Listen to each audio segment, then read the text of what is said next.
An aide to Prime Minister Benjamin Netanyahu has confirmed that Israel has accepted a framework deal for winding down the Gaza war. The ceasefire deal was broached by US President Joe Biden on the 1st of June. In an interview with Britain's Sunday Times, Ophir Falk, chief foreign policy advisor to Netanyahu, said Biden's proposal was a deal we agreed to.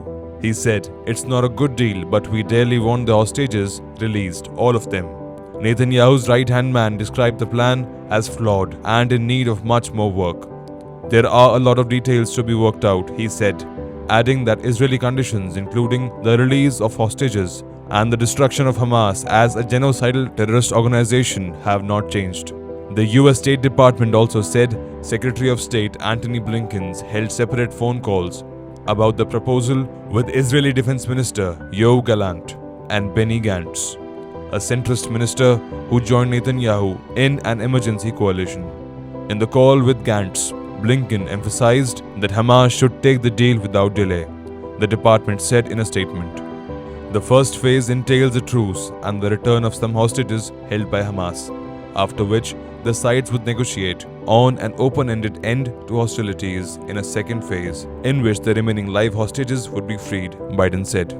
That sequencing appears to imply that Hamas will continue to play a role in incremental arrangements mediated by Egypt and Qatar. It's a roadmap to an enduring ceasefire and the release of all hostages. The primary sticking point has been Israel's insistence that it will discuss only temporary pauses to fighting until Hamas is destroyed. Hamas says it will free hostages only under a path to a permanent end to the war. Falk reiterated Netanyahu's position that there will not be a permanent ceasefire until all our objectives are met. Waving Israeli flags and carrying banners reading "Bring them home," thousands took to the streets of New York City on Sunday in support of Israel. Netanyahu is also under pressure to keep his coalition government intact. Two far-right partners have threatened to quit in protest at any deal they deem to spare Hamas. He is also invited to address the US Congress in the coming weeks. Mr. President, are we closer to a ceasefire? Biden also faces pressure at home in an election year.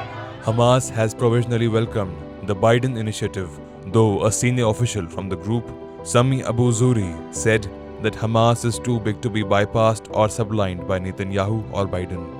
Hamas wants a guaranteed end to the Gaza offensive, withdrawal of all invading forces, free movement for Palestinians and reconstruction aid. Israeli officials have rejected that as an effective return to the situation in place before October 7, when Hamas, committed to Israel's destruction, ruled Gaza. Its fighters precipitated the war by storming across the border fence into Israel, killing 1,200 people and taking more than 250 hostages. So far, more than 36,000 Palestinians have been killed, Gaza medical officials say. Israel says 290 of its troops have died in the fighting.